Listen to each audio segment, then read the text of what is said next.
अस्सलाम वालेकुम बच्चे, कैसे हैं सब लोग? होप सो सब ठीक होंगे। आज हम 9th क्लास के physics according to new syllabus chapter 5 देखेंगे। टॉपिक एनर्जी के ज़राए, सोर्सेज ऑफ एनर्जी के एनर्जी को कहाँ कहाँ से ऑब्टेन किया जा सकता है।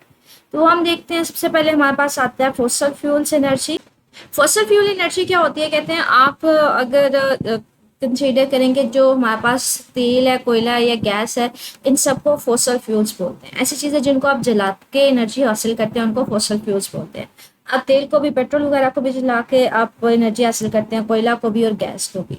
जैसे हम लोग तेल वगैरह, जैसे पेट्रोल वगैरह, उसको बाइक्स वगैरह में जला के एनर्जी हासिल करते हैं, गाड़ी बाइक चलना शुरू हो जाती है, गाड़ी चलना शुरू हो जाती है। कोयला वगैरह को हम लोग यूजुअली फैक्ट्रियों में या ट्रेनों वगैरह में इस्तेमाल करके एनर्जी हासिल करते हैं। गैस यूजुअली हम लोग पहले घरों में गैस इस्तेमाल कर लेते हैं। तो डिफरेंट ये हमारे पास ऐसी चीज़ें जिनको आप बर्न करवा के एनर्जी हासिल करते हैं, जला के एनर्जी हासिल करते हैं, उनको फॉसिल फ्यूल्स कहते हैं।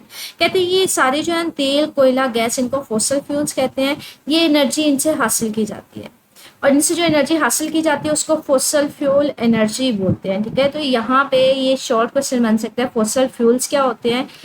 तेल, कोयला और गैस को फॉसिल फ्यूल्स कहते हैं। और फॉसिल फ्यूल एनर्जी क्या होती है? इनको जलाने से जो एनर्जी हासिल होती है उसको फॉसिल फ्यूल एनर्जी बोलते हैं। तो ये 2 नंबर का शॉर्ट क्वेश्चन एक अलग से बन जाता है।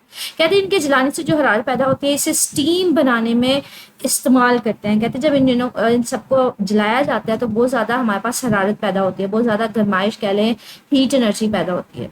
उसकी वजह से जो आप क्या करते हैं, पानी को स्टीम में बनाते हैं और स्टीम क्या कर रही होती है? टरबाइन को चला रही होती है। टरबाइन को आगे आपने जनरेटर के साथ लगाया होता है और जनरेटर आपको इलेक्ट्रिसिटी दे रहा होता है। तो ये हमारे पास ने एक ब्लॉक डायग्राम, एक डायग्राम है जो बता रहा है कि हमारे पास सारा प्रोसेस हो किस तरह से रहा होता है कि यहाँ से कोयले की सप्लाई हो रही होती है, कोयला सप्लाई किया जाता है। यहाँ पे क्या करते हैं, कोयला को बर्न करवाया जाता है, मतलब उसको जलाया जाता है। तो बहुत ज़्यादा यहाँ पे कह लें गर्म होता है ये एरिया। यहाँ से आप पानी को अंदर भेजते हो, पानी को अंदर भेजते हैं पाइप के जरिए, जब गुजर रहा होता है तो यहाँ पे बहुत ज़्यादा गर्माइश होती है, बहुत ज़्यादा हरारत होती है। तो पानी जो यहाँ से आ रहा होता है बच्चे, वो भाप में तब्दील होना शुरू हो जाता है, वो स्टीम में बदलना शुरू हो जाता है। और स्टीम की फॉर्म में जब वो यहाँ से गुजरता है तो यहाँ पे वो क्या करता है, टरबाइन को मूव करवा देता है, उसको रोटेट, घुमा देता है। और जब ये टरबाइन घूमती है तो बच्चे जनरेटर के साथ लगी होती है। तो जब ये घूमती है तो जनरेटर क्या करता है, इस घूमने वाली टरबाइन को या मैकेनिकल एनर्जी को इलेक्ट्रिकल एनर्जी में कन्वर्ट करवा देता है। ठीक है, तो ये हमारे पास है। और पानी जो है यहाँ से जब इसको घुमा कर दोबारा से ठंडा होकर दोबारा से नीचे आ जाता है, फिर अंदर जाता है। तो ये बार बार प्रोसेस हो रहा होता है। अगर मैं इसको आपको दिखाऊं कि किस तरह से वर्किंग हो रही होती है, तो ये देखिए, ये हमारे पास एक वही हमने सिस्टम शो किया हुआ है जिसमें कोयला सप्लाई है, आपके पास बर्निंग का प्रोसेस होगा। यहाँ पे आप वाटर एंटर करवाओगे, पानी को भेजोगे, पानी हमारे पास स्टीम में, भाप में तब्दील हो जाएगा। बट जब यहाँ पे आएगा तो हमारे पास इसको घुमा के मैकेनिकल एनर्जी, मतलब इसको घुमाएगा, हम कहते हैं मैकेनिकल एनर्जी होगी। तो जनरेटर क्या करता है, उसको एनर्जी को इस्तेमाल करते हुए आपको इलेक्ट्रिसिटी करंट दे देता है। तो यहाँ पे ये देखिए, यहाँ पे इसी वर्किंग को एक्सप्लेन किया जा रहा है कि आपके पास कोयले यहाँ से आप प्रोवाइड कर रहे हैं, यहाँ से कोयला को ज़खायर को दिया जा रहा है, कोयला को यहाँ पे बर्न करवाया, मतलब उसको जलाया जाता है। जैसे यहाँ पे जलाया जाता है बहुत ज़्यादा यहाँ पे कह लें हरारत पैदा हो जाती है। आप यहाँ से पानी को भेजते हो अंदर। अब ये पानी जैसे जैसे यहाँ से इन पाइप से गुजरेगा तो बच्चे ये क्या होना शुरू हो जाएगा, ये गर्म हो जाएगा और भाप की फॉर्म में ये बदलना शुरू हो जाएगा। ये भाप जब यहाँ से गुजरती है, स्टीम जब यहाँ से गुजरती है तो इसको रोटेट करवाती है। जब ये रोटेट करता है तो ये जनरेटर क्या करता है, इसको कन्वर्ट करवा देता है, इसको तब्दील करवा देता है इलेक्ट्रिसिटी में। और ये देखें, ये स्टीम क्या करती है, इसको चला के घुमा के ये पानी में दोबारा बदलती जाती है। तो ये देखें, ये क्या करता है, जनरेटर इसको एनर्जी को यूज करके आपको दोबारा से दे देता है, आप कह लें इलेक्ट्रिसिटी दे देता है। आगे हमारे पास होता है hydro electric energy generation. Hydro का मतलब होता है पानी से एनर्जी लेना। ठीक है, हाइड्रो इलेक्ट्रिक एनर्जी जनरेशन मतलब कि हाइड्रो से, पानी से आप करंट प्रोड्यूस करवा रहे हैं, इलेक्ट्रिसिटी प्रोड्यूस करवा रहे हैं। तो कहते हैं आप हाइड्रो इलेक्ट्रिक एनर्जी जनरेशन होती है कैसे है, कहते हैं बुलंदी से गिरते हुए पानी की पावर से आप इलेक्ट्रिसिटी की पैदावार को हाइड्रो इलेक्ट्रिक जनरेशन कहा जाता है। तो ये 2 नंबर का शॉर्ट क्वेश्चन भी आ सकता है कि आपके पास हाइड्रो इलेक्ट्रिक जनरेशन किसे कहा जाता है। आपके पास क्या होता है, एक बुलंदी के ऊपर पानी को जमा कर लिया जाता है और हमें पता है बुलंदी के ऊपर पानी मौजूद होगा तो कुछ उसकी कुछ ना कुछ पोटेंशियल एनर्जी होती है। हमने पढ़ा है कि पोटेंशियल एनर्जी कब होती है, जब पानी बुलंदी के ऊपर मौजूद होता है। तो आप क्या करते हैं, बुलंदी के ऊपर पानी का जखीरा करते रहते हैं। जब पानी काफ़ी ज़्यादा वहाँ पे जखीरा हो जाता है तो आप क्या करते हैं, यहाँ पे एक सुरंग खोद दी जाती है, उसके जरिए पानी को गिराया जाता है। जब बुलंदी से पानी नीचे गिरता है तो हम कहते हैं कि उसकी जो पोटेंशियल एनर्जी है वो किस में तब्दील हो जाती है, काइनेटिक एनर्जी में।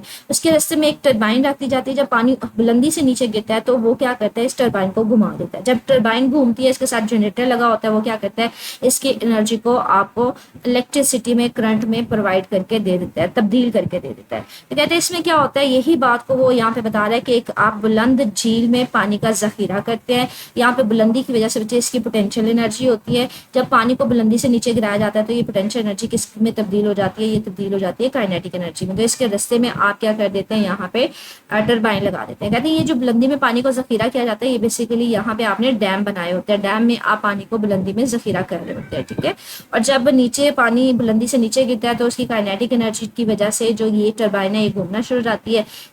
काइनेटिक एनर्जी का मतलब है बड़ी स्पीड के साथ नीचे पानी आता है, जब इसके साथ टकराता है तो इसको घुमा देता है। जब इसको घुमा देता है ये चलना शुरू हो जाएगी। जो जनरेटर होगा इस टरबाइन, घूमती हुई टरबाइन की मैकेनिकल एनर्जी को किसमें दे देगा, इलेक्ट्रिकल में। तो आपको इलेक्ट्रिसिटी प्रोवाइड करके दे देता है, ठीक है।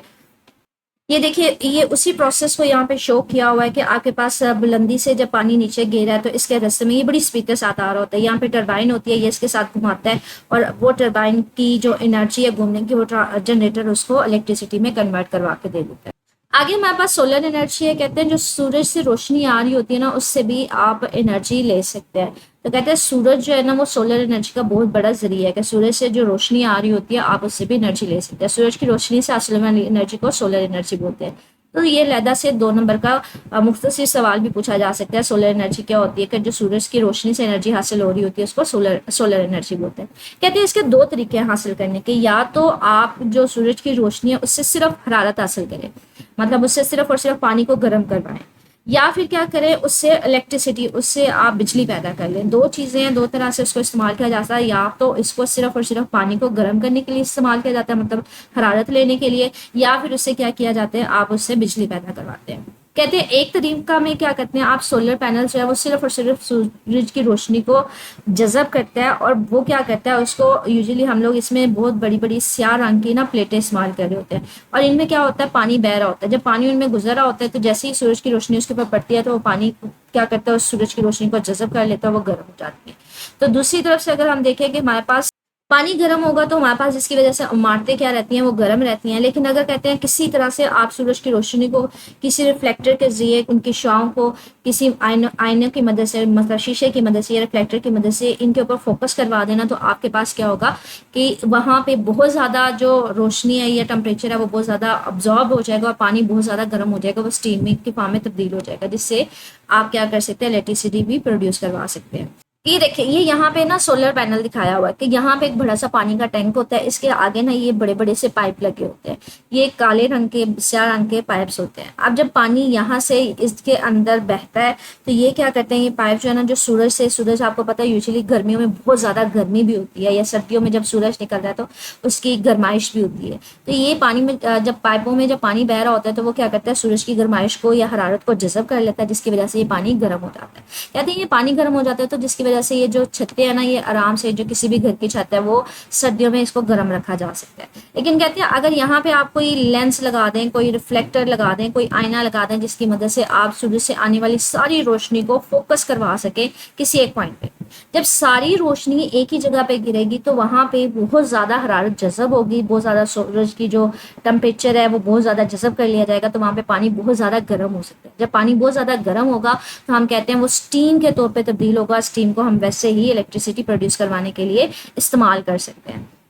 ये यूजुअली हमारे पास सोलर पैनल की डायग्राम होती है। ये इसमें ना पाइप्स लगे होते हैं जिसमें से जब पानी ऊपर से नीचे बह रहा होता है तो ये सूरज से हरारत जज़ब कर रहा होता है और पानी गर्म हो जाता है, जिसकी वजह से हम कहते हैं छतें जो है वो हमारी घरों की गर्म रह सकती हैं। लेकिन अगर कोई आप रिफ्लेक्टर या आईने की मदद से इसके ऊपर रोशनी काफ़ी ज़्यादा फोकस करवाएं तो ये बहुत ज़्यादा स्टीम की फॉर्म में भी तब्दील हो सकता है। ठीक है, आगे कहते हैं हमारे पास एक तो तरीका ये था कि आप गर्म करवा सकते हैं, हरारत की फॉर्म में उसको तब्दील करते हैं। दूसरी ये कि आप डायरेक्ट इलेक्ट्रिसिटी प्रोड्यूस करवा दो। आजकल तो ये बहुत आम है, हमारे घरों की छतों पे ना इस तरह की सोलर प्लेट्स लगाई जाती हैं कि जब सूरज की रोशनी इनके ऊपर गिरती है तो ये क्या करती हैं, आपको इलेक्ट्रिसिटी दे देती हैं। तो कहते हैं हमारे पास एक दूसरा तरीका है कि आप सूरज की रोशनी को डायरेक्ट बराह रास्त किसमें तब्दील कर लो, इलेक्ट्रिसिटी में। इसमें क्या होता है, आपने छोटे छोटे सेल्स काफ़ी ज़्यादा अटैच किए होते हैं, ये ना छोटे छोटे बच्चे हमारे पास यहाँ पे सेल्स होते हैं, एक सेल यहाँ पे इसके साथ दूसरा सेल, उसके साथ ये छोटे छोटे आपको क्यूब्स नजर आएंगे, ठीक है, बॉक्सेस नजर आएंगे। ये छोटे छोटे काफ़ी सेल्स एक दूसरे के साथ अटैच होते हैं, इसको हम लोग नाम देते हैं फोटोवोल्टिक सेल का, ठीक है। क्योंकि कहते हैं एक सेल से बहुत ज़्यादा कम वोल्टेज लिया जाता है, अगर आपने बहुत ज़्यादा एनर्जी इलेक्ट्रिसिटी प्रोड्यूस करवानी है तो आपको बहुत ज़्यादा जो सोलर सेल्स हैं उनको सेल्स का बार आपस में जोड़ना पड़ता है। ये देखें, ये सोलर प्लेट्स हैं, ये इसमें छोटे छोटे से फोटोवोल्टिक सेल होते हैं, तो काफ़ी ज़्यादा आपने सोलर वोल्टिक सेल जो आपस में जोड़े होते हैं, या फिर आपने नंबर ऑफ प्लेटें इस्तेमाल की होती हैं ताकि ज़्यादा से ज़्यादा आपके पास इलेक्ट्रिसिटी को प्रोड्यूस करवाया जा सके, ठीक है। ये आपके पास, इसके अलावा कहते हैं आजकल हमारे पास ऐसे कैलकुलेटर्स भी आ गए हैं जो सोलर कैलकुलेटर्स हैं, मतलब सूरज की रोशनी के जरिए आपके पास काम कर रहे होते हैं, उसमें आपको सेल डालने की जरूरत नहीं पड़ती, ठीक है। इसके अलावा कहते हैं जो हमारे पास सोलर पैनल से आप क्या करते हैं, सेटेलाइट्स को भी पावर मुहैया कर रहे होते हैं, कि जो हमारे पास खला में सेटेलाइट वगैरह भेजे जाते हैं उनको भी आप किससे एनर्जी दे रहे होते हैं, उनके साथ भी ना आपने इस तरह की सोलर प्लेटें लगाई होती हैं, वो अपनी एनर्जी खुद ले रही होती हैं, ठीक है, अपनी पावर खुद ब खुद ले रही होती हैं। तो यहाँ पे हमने देखा कि आपके सोलर से दो तरह से एनर्जी ले सकते हो, एक हरारत के जरिए और दूसरा हमारे पास किस तरह से डायरेक्ट बराह रास्त इलेक्ट्रिसिटी प्रोड्यूस करवा सकते हैं, ठीक है। आगे हमारे पास आ जाती है न्यूक्लियर एनर्जी। न्यूक्लियर एनर्जी में होता है बच्चे कि न्यूक्लियस से एनर्जी ली जाती है। कहते हैं जब एक बहुत बड़ा न्यूक्लियस है ना वो टूट कर छोटे छोटे न्यूक्लियस में तब्दील हो जाता है तो वहाँ पे बहुत ज़्यादा एनर्जी खारिज होती है। तो हम लोग ये जो एक बड़े न्यूक्लियस का टूट के छोटे न्यूक्लियस में तब्दील होना, इसको फिशन रिएक्शन कहते हैं। फिशन का मतलब होता है टूटना, और यूजुअली हम लोग किसको तोड़ रहे होते हैं, यूरेनियम या प्लूटोनियम, ये बहुत बड़े बड़े इनके न्यूक्लियस होते हैं। जब ये टूट के छोटे न्यूक्लियस में तब्दील होते हैं तो हम कहते हैं वहाँ पे बहुत ज़्यादा एनर्जी खारिज होती है, जिसकी वजह से हम स्टीम बनाकर टरबाइन चला सकते हैं। टरबाइन चलेगी, उसके साथ जनरेटर लगाएंगे, जनरेटर क्या करेगा, इलेक्ट्रिसिटी दे देगा, ठीक है।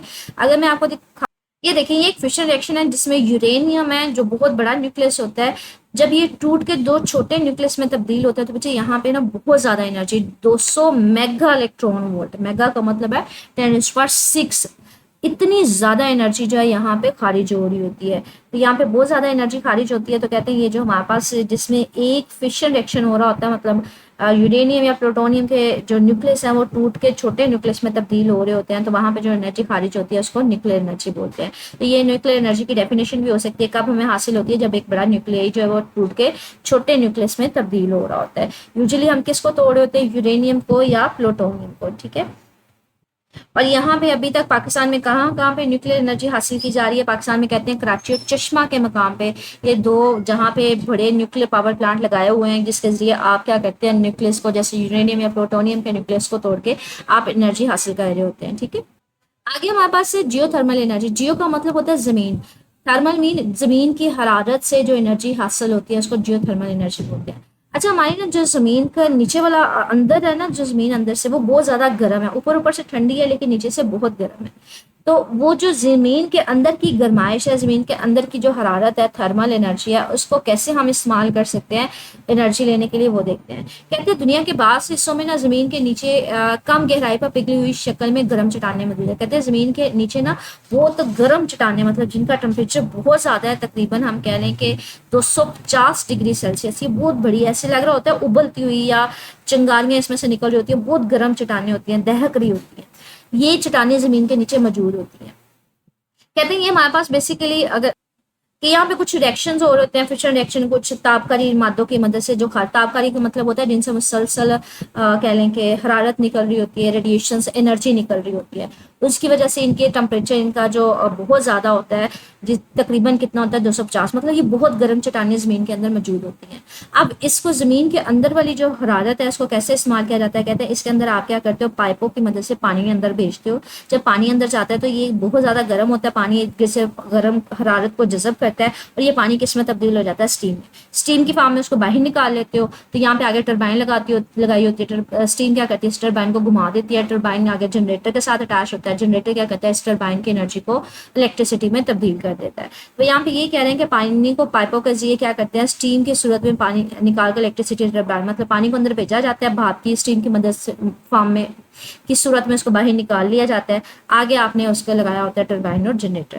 कहते हैं कुछ जगहों पे अगर कहीं पे ऑलरेडी हमारे पास सुराख हो, कहते हैं कि कहीं पे हमारे पास जमीन के नीचे पहले से पानी मौजूद है और जब आप यहाँ पे सुराख करते हैं ना पाइप डालने के लिए, तो वहां से पानी बाहर निकल आता है हमारे पास, जिसे गीजर्स बोलते हैं। तो ये 2 नंबर का शॉर्ट क्वेश्चन भी है, गीजर्स कहते किसे हैं, कि कुछ गर्म चट्टानों में जब जहाँ पे पानी पहले से मौजूद होता है ज़मीन के नीचे, जब आप वहाँ पे सुराख करते हैं तो ये गर्म चश्मे की गर्म पानी के सूरत में ना बाहर निकल आता है, जिसको क्या बोला जाता है, इसको गीजर्स बोला जाता है। ठीक है, तो ये 2 नंबर का मुख्तसर सवाल पूछा जा सकता है, गीजर क्या है।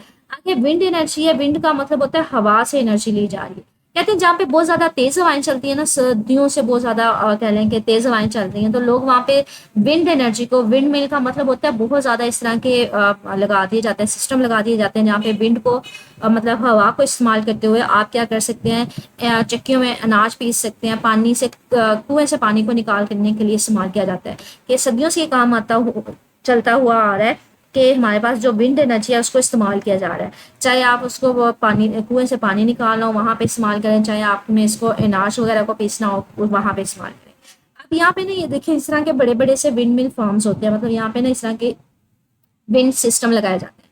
अभी इसमें एक फैन होता है, इसके पीछे ना ये एक मोटर सी लगी होती है। अगर आपको मैं डिटेल में दिखाऊं ये वाली मोटर, ये देखें ये एक फैन सा लगा हुआ है, पीछे इसके एक मोटर से लगी है, तो ये हमारे पास एक विंड सिस्टम है। जब ये हमारे पास रोटेट करता है हवा तेज चलने की वजह से, जब ये घूमेगा तो हमारे पास, तो इसके पीछे जो सिस्टम है ना, इसमें पीछे हमारे पास मोटर लगी होती है, मतलब रोटेट कर रही होती है, इसके साथ जनरेटर लगा होता है जो उसको इलेक्ट्रिसिटी में तब्दील कर रहा होता है। तो ये देखें जब ये घूम रहा होता है तो इसके अंदर जो पीछे जहाँ पे छोटा सा डिब्बा है, यहाँ पे एक ये रोटेशन मोटर रोटेट कर रही होती है। जब ये रोटेट करता है सारा सिस्टम, तो हमारे पास इसके साथ जनरेटर लगा होता है। वो जनरेटर क्या करता है, इसकी जो रोटेशन वाली एनर्जी है उसको इलेक्ट्रिसिटी में तब्दील करवा देता है। ये देखें जैसे जैसे वो रोटेट कर रहा है, साथ में पीछे वाला पार्ट जो है वो भी रोटेट कर रहा है। इसके साथ ये रोटेशन के साथ साथ आपने ये मोटर होती है, इसके साथ जनरेटर लगाया होता है जो इसको इलेक्ट्रिसिटी में बदल देता है। अब एक विंड मशीन से तो बच्चे इतनी ज्यादा एनर्जी नहीं मिल सकती ना, तो आपने काफी ज्यादा विंड मशीनें आपस में एक साथ लगाई होती हैं। तो हम कहते हैं ये एक जगह पे काफी ज्यादा विंड मशीनों को आपस में लगाया जाता है, फार्म में एक जगह पे उसको लगा दिया जाता है। इसको विंड फार्म्स बोलते हैं। ठीक है, इससे वजह क्या होता है कि आपके पास बड़े पैमाने पे एक एनर्जी हासिल की जा सकती है। आगे हमारे पास आ जाता है एनर्जी फ्रॉम टाइड्स या फिर मध्यशस्त्र से एनर्जी हासिल करना। अब वो क्या है, कहते हैं चांद की जो ग्रेविटेशन एनर्जी है, हमें पता है ग्रेविटेशनल क्या होता है, जो वो कह लें कि कुव्वत होती है जिसकी वजह से कोई भी चीज़ अपनी तरफ दूसरी को खींच रही होती है। चांद की ग्रेविटेशनल फोर्स का मतलब क्या है, चांद जो है वो अपनी तरफ खींचेगा किसको, समुद्र के पानी के ऊपर ना वो ग्रेविटी की फोर्स लगा रहा होता है। जिस तरफ चांद होगा ना वो क्या करता है, समुद्र का जो पानी है अपनी तरफ खींचता है, जिसकी वजह से वो थोड़ा सा ऊंचाई आ जाती है। तो हम कहते हैं उसका पानी जो है 2 मरतबा दिन में चढ़ता है, और ये जो चढ़ना और उतरना है इसको मुद्दजसर बोलते हैं, इसको टाइड्स बोलते हैं उर्दू में अगर बात करें तो। ये देखें ग्रेविटेशनल पुल, मतलब फॉर एग्जांपल इस साइड पे अगर चांद होगा तो वो क्या करेगा, पानी को ऊपर की तरफ अपनी तरफ खींचेगा। तो जब पानी के ऊपर ग्रेविटेशनल पुल लग रहा होता है, ग्रेविटेशन की फोर्स लग रही होती है, तो पानी थोड़ा सा ऊपर हो जाता है। तो हम कहते हैं इसमें हमारे पास चढ़ाई हो जाती है, और जब ग्रेविटी का जो चांद की कुव्वत है वो खत्म हो जाती है, वो मूव करता है, तो ये दोबारा से नीचे आ जाएगा। तो ये जो पानी का ऊपर चढ़ना और उतरना, इसको हम मद्दोजज़र बोलते हैं, ये इसको टाइड्स बोलते हैं। ये किस वजह से हो रहा होता है, क्योंकि हमारी ज़मीन के गिर्द ना बच्चे, हमारी ज़मीन के गिर्द चांद घूम रहा होता है। जब चांद घूम रहा होता है तो जैसे जैसे वो घूमता है तो दिन में 2 दफ़ा ये जो ज़मीन के समुद्र का पानी है उसको अपनी तरफ खींचता है, ग्रेविटी की फोर्स लगाता है, जिसकी वजह से हमारे पास जो पानी है वो ऊपर चढ़ जाता है और दोबारा से वापस नीचे आ जाएगा। तो ऊपर चढ़ना और नीचे उतरना उसको टाइड्स बोलते हैं। कहते हैं आप ये जो पानी का उतार या चढ़ाव है इसको भी इस्तेमाल करते हुए हम एनर्जी को हासिल कर सकते हैं। कैसे, आपको कहते हैं आप क्या करें, डैम वगैरह बनाएं। जब डैम वगैरह बनाएंगे, जब पानी ऊपर बुलंदी पे जाएगा तो उसको क्या करें, डैम में तब कह लें भर लें, और जब दोबारा से उसको छोड़ेंगे वहां पे, तो इसके साथ एक टरबाइन लगा दी जाती है। जब बुलंदी से पानी नीचे आता है तो टरबाइन चलती है, और टरबाइन के साथ आपने क्या किया होता है, जनरेटर लगा के इलेक्ट्रिसिटी पैदा कर लेते हैं। और दोबारा से जब वो उसके ऊपर बुलंदी के ऊपर जाएगा, दोबारा से आप उसको वहाँ पे कह लें भर लेते हैं डैम को, और दोबारा से वहाँ पे आप क्या कर सकते हैं, इलेक्ट्रिसिटी को पैदा किया जा सकता है। ठीक है, जैसे ये देखिए ये हमारे पास पानी है, यहाँ पे आपने डैम लगाया होता है। अब ये देखिए आपके पास फॉर एग्जांपल के इस साइड पे चांद है, और चांद क्या कर रहा है, इसके ऊपर ग्रेविटी की फोर्स लगा रहा है, तो पानी जो है यहाँ पे बुलंदी के ऊपर आना शुरू होता है। पानी के ऊपर बुलंदी के ऊपर आना शुरू होता है, आप इसको बंद कर देते हैं। तो जब बुलंदी के ऊपर पानी आ जाता है, यहाँ पे आपने एक टरबाइन लगाई होती है, तो आप इसको ओपन कर देते हैं। जैसे इसको खोलते हैं, जब पानी बुलंदी से नीचे की तरफ गिरता है तो हमारे पास ये टरबाइन चलना शुरू हो जाती है, और आपके पास यहाँ पे बिजली पैदा होना शुरू होती है। अब जब चांद इस तरफ आएगा तो यहाँ पे हाई टाइड्स हो जाएंगे, मतलब यहाँ पे बुलंदी पे पानी आ जाएगा, ये डैम उस टाइम पे बंद होगा। जब यहाँ पे बुलंदी पे पानी आ जाएगा तो यहाँ क्या करेंगे, आप इसको खोल देंगे। जब दोबारा से बुलंदी से नीचे पानी जाएगा तो ये घूमना शुरू कर देगा, और टरबाइन घूमेगी तो दोबारा से बिजली को पैदा किया जा सकता है। तो लाइक अगर मैं आपको दिखाऊं भी तो ये देखें, ये टाइड से आप एनर्जी ऑब्टेन करना चाह रहे हैं, उस चीज़ की एक छोटी सी कह लें हमारे पास डायग्राम है कि जिसमें ये दरमियान में हमारे पास दीवार है, मतलब आपने डैम वगैरह बनाया हुआ है, आपने यहाँ पे दीवार है, यहाँ पे एक टरबाइन लगाई हुई है सेंटर में। अब हमारे पास इसके दोनों साइड्स पे पानी है। जब अब जिस साइड पे टाइड्स होंगी वहां पे हाइट ज़्यादा हो जाएगी। अब ये देखें, यहाँ पे आपने उसको बंद कर दिया। अब जिस साइड पे ग्रेविटेशनल पुल ज़्यादा होगा वहां पे हमारे पास जो है टाइड्स बुलंदी हो जाएगी, चढ़ाई ज़्यादा हो जाएगी। आप क्या करेंगे, इसको ओपन कर देंगे। जब पानी बुलंदी से नीचे आएगा तो ये टरबाइन घूमना शुरू हो जाएगी। अब ग्रेविटेशनल पुल इस साइड पे होगा तो अब ये देखें हाई टाइड्स इस साइड पे होंगे, अब पानी की बुलंदी इस साइड पे होगी। अब इसको आप दोबारा से खोल देंगे तो यहाँ पे टरबाइन जब दोबारा से चलना शुरू हो जाएगी, जब पानी जो है वो ऊपर से नीचे गिरेगा। मतलब क्या है, आप बुलंदी में पानी को स्टोर कर लेते हैं और जब हमारे पास चढ़ाव मतलब आ जाता है, पानी बुलंदी पे आ जाता है, जब वो नीचे गिरता है तो वहां पे आप टरबाइन लगा देते हैं, जिसकी वजह से वो चलना शुरू हो जाती है। आगे कहते हैं समुद्री वेव से एनर्जी। समुद्री वेव्स क्या होती हैं, कहते हैं एक तो हमारे पास समुद्री इलाकों में बहुत ज़्यादा तेज़ हवाएं चलती हैं। दूसरा जो हमारे पास मधु जज़र होता है, मतलब जो जो चांद की ग्रेविटी होती है उसकी वजह से, जो कशिश की वजह से पानी का उतार चढ़ाव आ रहा होता है, उसकी वजह से ना पानी में बहुत ज़्यादा वेव्स पैदा होती हैं। और जब ये वेव्स पैदा होती हैं तो इन वेव्स की वजह से जो भी इलेक्ट्रिसिटी प्रोड्यूस की जा सकती है उसको कहते हैं एनर्जी फ्रॉम वेव्स या समुद्री वेव से एनर्जी। कहते हैं इसको जो समुद्र में हमारे पास लहरें पैदा होती हैं, जो उसको कैसे एनर्जी की फॉर्म में तब्दील किया जा सकता है, कहते हैं उसके लिए ना हमारे पास बहुत बड़े बड़े फ्लूइड्स इस्तेमाल किए जाते हैं। ये एक हमारे पास डिवाइस है, एक साइंसदान था प्रोफेसर साल्टर डक, उसने इंट्रोड्यूस करवाया था इस तरह के, उसने ये इजाद किया था। ये हमारे पास एक कह लें कि डिवाइस है जिसके जरिए आप क्या कर सकते हैं, जो पानी में वेव्स पैदा हो रही है ना उससे इलेक्ट्रिसिटी ले सकते हैं। इसके ना दो हिस्से होते हैं, एक तो ये प्लेन सा ये सीधा सा हमारे पास बैलेंस फ्लो रेट होता है, ये लिखा हुआ है बैलेंस फ्लो, और यहाँ पे ना दूसरा हमारे पास होता है इस तरह से स्प्रिंग की फॉर्म का ना डक फ्लो रेट। अब ये जो डक फ्लोएट होता है ये ऊपर नीचे मूव कर रहा होता है, ऊपर नीचे वाइब्रेट कर रहा होता है। ये जो ऊपर नीचे वाइब्रेट कर रहा होता है इसकी एनर्जी को, वाइब्रेशन एनर्जी को इस्तेमाल करके आपके वहाँ पे क्या कर सकते हैं, इलेक्ट्रिसिटी प्रोड्यूस करवाते हैं। तो यहाँ पे ये कह रहे हैं कि जो हमारे पास डक फ्लोएट होता है, ये जो हमारे पास स्प्रिंग की फॉर्म का होता है, ये ऊपर नीचे हरकत कर रहा होता है। ये जो ऊपर नीचे इसकी हरकत है, इसी को इस्तेमाल करते हुए जनरेटर क्या करता है, आपको इलेक्ट्रिसिटी दे देता है। आगे हमारे पास आ जाता है बायोफ्यूल। बायो का मतलब होता है जो जानदार जानवर हों या पौधे हों या सारी, उनसे जो एनर्जी हासिल हो रही है, उनके फ्यूल का मतलब है उनसे जो एनर्जी हासिल हो रही है उसको बायोफ्यूल एनर्जी बोलते हैं। अब बायोफ्यूल एनर्जी है कि उसको डिटेल में देखते हैं। कहते हैं ये जो बायोफ्यूल एनर्जी है ये बेसिकली बायोमास से हासिल की जाती है। बायोमास, बायो का मतलब होता है जो जानदार होते हैं, मास जो उनका वेस्ट होगा या उनसे जो चीज़ें इस्तेमाल की जाती हैं। कहते हैं बायोमास में क्या हो सकते हैं, ये हमारे पास जो पौधे हैं जो गल सड़ जाते हैं, सब्जियां जो गल सड़ जाते हैं, जो फ्रूट होते हैं, जो जानवरों का फुजा वगैरह, गोबर वगैरह, वो सारी चीज़ें, कूड़ा क्रिकेट हमारे घरों का, ये जो सारी चीज़ें हैं इन सबको गंदे कह लें कि इस्तेमाल करके जो एनर्जी हासिल की जाती है उसको कह लें कि बायोफ्यूल एनर्जी बोलते हैं। इस सबको बायोमास बोलते हैं और इन सबको फ्यूल के तौर पर इस्तेमाल किया जाता है और जहाँ से जो एनर्जी हासिल की जाती है उसको बायोफ्यूल एनर्जी बोलते हैं। कहते हैं एक तो तरीका ये है कि आप क्या करें, इन सबको जला के, बराह रास्त जला के, बॉयलर में जला के इलेक्ट्रिसिटी पैदा कर लें, कि इन सबको जलाएं डायरेक्टली, बराह रास्त जला लें और वहाँ से जो हरारत पैदा हो रही है वहाँ से आप इलेक्ट्रिसिटी पैदा कर लें, मतलब स्टीम पैदा कर लें और वहाँ से इलेक्ट्रिसिटी बनाई जा सकती है। दूसरा क्या है कि आप एक बहुत बड़े कंटेनर में, जिसको डाइजेस्टर बोला जाता है, ये डायग्राम में दिखाया हुआ है, एक बहुत बड़ा कंटेनर है, डाइजेस्टर इसको बोलते हैं। इसमें ना ये सारी जो चीज़ें ना आप इनको बंद कर दें। तो जब इसके अंदर रखेंगे आप पौधे, सब्जियां, गले सड़े फ्रूट और ये सारी कह लें कूड़ा क्रिकेट और ये सारी चीज़ें जब इसके अंदर रख देंगे, इसके ऊपर बंद, इनके अंदर बंद कर देंगे, तो हम कहते हैं यहाँ पे जो है ना हमारे पास एक गैस बनना शुरू हो जाती है, वो मीथेन गैस बनना शुरू हो जाती है। जब इसके अंदर बंद कर देते हैं तो इसमें बेसिकली हो क्या रहा होता है, कहते हैं जब डाइजेस्टर में आप इन सारी चीज़ों को, गले सड़े नबातात को, मतलब पौधों वगैरह को, फ्रूट वगैरह को बंद कर देते हैं, तो इसमें हो क्या रहा होता है, इसके अंदर ना माइक्रो ऑर्गेनिज्म जो है ऑक्सीजन की मौजूदगी में ना इन नामियाती मटीरियल को तोड़ फोड़ के गैस बना रहे होते हैं, बायोगैस बना रहे होते हैं, जिसको आप लोग इस्तेमाल कर सकते हैं, खाना बनाने के लिए भी इस्तेमाल किया जा सकता है और जलाने के लिए भी इस्तेमाल किया जाता है। तो ये डाइजेस्टर के अंदर हो क्या रहा होता है, ये शॉर्ट क्वेश्चन आ सकता है कि डाइजेस्टर कहते हैं किसको है, कि आप क्या करते हैं, एक बहुत बड़े कंटेनर अंदर में एक बहुत बड़े कह लें बर्तन में, जिसको डाइजेस्टर बोला जाता है, उसमें सारे नबातात जो गल सड़ गए होते हैं उनको डाल दिया जाता है। इसके अंदर क्या हो रहा होता है कि छोटे छोटे जो माइक्रो ऑर्गेनिज्म है वो इन सारी चीज़ों को तोड़ फोड़ के ना आपको गैस बना के दे रहे होते हैं। गैस कौन सी बन रही होती है? मीथेन गैस बन रही होती है, तो जिसकी मदद से आप उसको बाद में खाने के लिए बनाने के लिए भी इस्तेमाल कर सकते हैं, या दूसरी चीज़ें जैसे एनर्जी वगैरह हासिल करने के लिए भी इस्तेमाल कर सकते हैं। तो ये हमारे पास शॉर्ट क्वेश्चन बन सकता है, डाइजेस्टर क्या है और इसमें किस तरह से काम हो रहा होता है।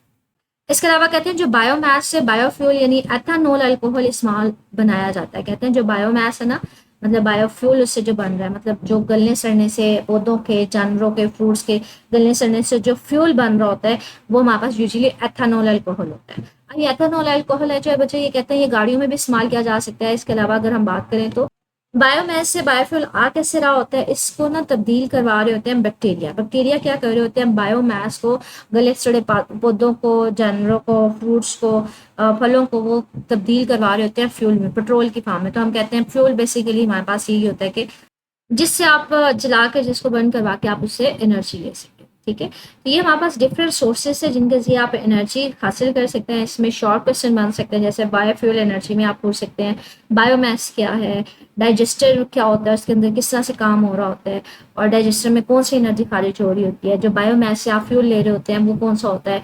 एथेनॉल अल्कोहल पेट्रोल के तौर पर जगह पे इस्तेमाल हो सकता है।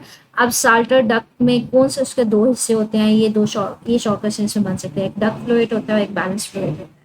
आगे हमारे पास आ जाता है विंड एनर्जी कौन सी होती है आपके पास, सोलर एनर्जी कौन सी होती है, जियोथर्मल एनर्जी कौन सी होती है। तो ये छोटे छोटे शॉर्ट क्वेश्चन भी बन सकते हैं। ओवरऑल ये लॉन्ग क्वेश्चन आपके पास कंप्लीट टॉपिक बन जाएगा। ठीक है, फोटोवोल्टिक सेल क्या होते हैं कि जो छोटे छोटे से सेल्स होते हैं जो सोलर एनर्जी को क्या तब्दील कर रहे होते हैं इलेक्ट्रिसिटी में। ठीक है, तो ये हमारे पास क्वेश्चन है। एक्सरसाइज में देखते हैं, ये देखिए 5.5 है, कहते हैं ब्लॉक डायग्राम बनाकर जाहिर करें कि इलेक्ट्रिसिटी पर किस तरह से हमारे पास आ रही है। एक हाइड्रो इलेक्ट्रिक पावर जनरेशन है, दूसरा फॉसिल फ्यूल्स है। तो ये हमने देखा है, एक आपके पास हाइड्रो इलेक्ट्रिक जनरेशन है, आपने ये डायग्राम भी साथ में रख ली बनानी और साथ में ये भी आपको बताना पड़ेगा। दूसरा आपके पास बायोफ्यूल एनर्जी है, सॉरी ये फॉसिल फ्यूल एनर्जी है, तो ये आपको बतानी पड़ेगी, साथ में ये डायग्राम बनानी पड़ेगी। ठीक है, तो ये आज का टॉपिक है। ये सारे सोर्सेज ही इंपॉर्टेंट है, मुझे सारे याद करने पड़ेंगे। इससे रिलेटेड एक्सरसाइज में सिर्फ 2 ही पूछे गए हैं, लेकिन ये आपसे कोई सा भी एक एनर्जी का सोर्स पूछ सकता है। वो आपसे पूछ सकता है सोलर एनर्जी किस तरह से हम उससे एनर्जी ले सकते हैं, उसके कौन से 2 तरीके हैं। तो ये लॉन्ग क्वेश्चन आपके पास बन सकता है। आपके पास हाइड्रो इलेक्ट्रिक एनर्जी जनरेशन बन सकता है आपके पास। उसके अलावा ये वही चीज़ है, ठीक है, जो अभी एक्सरसाइज में था। न्यूक्लियर एनर्जी से आप एनर्जी कैसे ले सकते हैं, हम यूजुअली कहाँ पे पाकिस्तान में न्यूक्लियर पावर प्लांट है, ये एमसीक्यू बन सकता है, कराची और चश्मा के मकाम पे है। ठीक है, तो ये आपको पूरा टॉपिक करना पड़ेगा। क्यों? क्योंकि इसमें से बच्चे एक तो ये ओवरऑल लॉन्ग क्वेश्चन बन सकता है, इसके अलावा इसमें से शॉर्ट क्वेश्चन और एमसीक्यूज बन सकते हैं। जियोथर्मल एनर्जी क्या होती है, और जियो जमीन के नीचे जो चट्टानें होती है उनका टेम्परेचर कितना होता है, 250 डिग्री सेल्सियस, ये भी एमसीक्यू बन सकता है। इसके अलावा हमारे पास गीजर्स क्या होते हैं, ये हमारे पास शॉर्ट क्वेश्चन। ओवरऑल तो ये लॉन्ग क्वेश्चन बन सकता है पूरा टॉपिक। अब इसके अंदर ये एमसीक्यू बन सकता है, गीजर इसके अंदर शॉर्ट क्वेश्चन बन सकता है। इसके अलावा विंड एनर्जी पहले कहाँ इस्तेमाल होती थी, तो ये विंड फार्म्स किसको बोलते हैं, तो आप क्या करते हैं जिसमें बहुत सारी विंड मशीनों को आपस में मिला दिया जाता है उसको विंड फार्म बोला जाता है। ठीक है, ताकि बड़े पैमाने पर एनर्जी हासिल की जा सके। तो ये शॉर्ट क्वेश्चन इसके अंदर बन सकता है। विंड एनर्जी कैसे ली जाती है वो देखा जा सकता है। मध्य से एनर्जी कैसे ली जाती है, समुद्री वेव्स। तो ये ओवरऑल तो लॉन्ग क्वेश्चन है ही, लेकिन इसमें ना छोटे छोटे शॉर्ट क्वेश्चन बन रहे हैं जो मैंने साथ साथ आपको बता दिए। स्टिल बच्चे कुछ पूछना हो तो मेरे से कमेंट सेक्शन में पूछ लीजिएगा। ओके, अल्लाह हाफिज़।